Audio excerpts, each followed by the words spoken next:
Fantastic. No, mine was very, very boring. I mean, very exciting for me, but boring. On the Monday, we had the initial audition. They gave me a call during the week, and on the Friday, went into audition with the sisters, because obviously playing a sister. And they had to start the following week, so straight in there with the auditions, and met Rhiannon. We had a great time auditioning together. Met Axel. We had a lot of fun, and then yeah, that afternoon, on the Friday afternoon, they gave me a call, and I just sort of screamed, went into shock, and cried.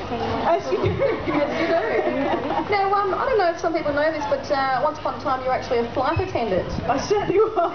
What was that like? It was very strange being in a beautiful hotel room last night and just going, ooh, okay, this is familiar. Yeah, I went over to England for a gap year, which kind of turned into 3 years, and 2 of those years I was working for Qantas out of Heathrow. Yeah, business first air hostess. So beautiful. And you found a few similarities with acting and being a flight attendant? Oh, the safety demonstration probably is the closest thing that came to a... The whistle for attracting attention? Oh, absolutely. That's my favourite. I used to love it, getting up in front of an audience and, doing the demonstration. But no, just meeting lots of wonderful people and a lot of, great character studies. Some crazy ones, some lovely ones, but hey, that's life. It's put you in good stead for the show. Absolutely. Yeah. Now, speaking of characters, quite a few characters you co-stars on the set. Who's your favourite? Oh, look, Rhiannon and Axel, because I work with them all the time. Like, we've had... Oh, sorry. The 1 or 2 scenes we've had, I have thoroughly enjoyed. But yeah, it's always really... No, I love working with everyone, and as you go along, every time you get a new scene with a new person, you're like, oh my god, oh my god, oh my god. You get really nervous again, you get really excited because you're slightly starstruck, but yeah.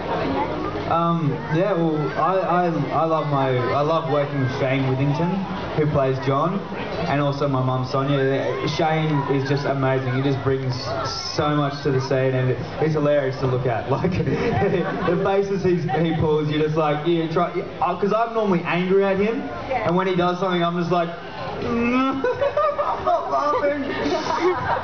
But yeah, no, everyone's really great to work with. There, like Lisa said, whenever you get a new scene and you're working with another person, it's fantastic because there's so many talented people in the cast, and so many people have been in the industry for years. So it's just such a pleasure to work with them.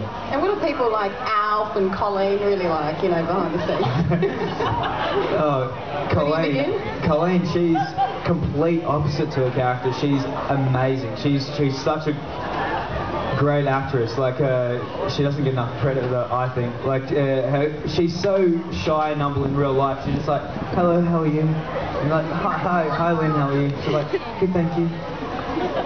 and then Ray is the man. He's got such a great presence on screen and off screen. He's just a pleasure to work with. I still get very starstruck when I talk to Ray. I don't think we've ever had a proper conversation because it's Ray, it's Alf. And I remember him from when I was a little kid, and the most beautiful man. You could talk to anyone, but I still go, hi Ray! I was going to say, I think we're quite almost a similar age, and I always grew up watching Home and Away, and Dita Brummer was one of my favourite star crushes, so yours is Alf. Absolutely, like don't tell him that. That might be even more. Like going to his head. Yeah. And I guess just tell us what sort of things you do to prepare every day when you go on set, like learning lines and that sort of thing. And I guess you must have some really emotion-charged scenes. How do you get the tears to come out of those real powerhouse scenes? You cut some onions beforehand? Oh, for those scenes, I tell you what, they get a tear blow. They have this like menthol thing they blow into your eyes. And then also you do your voice warm-ups like I'm not going to do anything, but yeah, sorry. See, this is why people were staring at you in the street when you got the gig. Were you doing that? Yeah, I tried doing it in the car, but even sitting in the car, you look across and someone just goes, what are you doing? That's why you need tinted windows. So you do it in the change room when you're getting ready, so there's no one around. But yeah, just having another look at your scripts, just getting your head ready for the day, knowing what's coming. We jump backwards and forwards in our scripts all the time, so you need to remember what you were doing 3 weeks ago, and then jumping again, 3 weeks ahead, and just making sure you know what's going on. That's the main job. Awesome. Now, what do you reckon your ideal role would be as an actor? Like in movies gone past, which role would you have liked to have done? Oh, wow. I'm a big... I can't pinpoint a certain role, but I'd love to do the BBC costume dramas, you know, the Pride and Prejudice. The period dramas, yeah. The period dramas in England. So the corsets and the big sweeping gardens, that sort of where I'd love to be eventually. Spend a week in makeup. Yeah, absolutely. What about you, David? There's so many roles I'd love to play. Like, you watch a movie and you're just like, oh, I wish I could do that. I can't really put my finger on a particular role I'd want to do, because I love challenging myself and pushing myself and really going the extra mile. So I'd love to play a whole range of different characters and see if I can pull it off. You're a big Leo DiCaprio fan, from what I know. Yeah, no, definitely. He's a very talented actor, and yeah, when he was a young kid, he was phenomenal, and even now he's phenomenal. So, yeah. Who's your favourite actor, Lisa? Oh wow, we're getting into the Helen Mirren. Aside from David. And the John Malkoviches and all the classic Hollywood stars. Yeah, love them. Awesome. Now, I guess you guys must get a fair bit of fan mail, not least which from these guys here. Has anyone sent any letters into these guys? If not, get writing.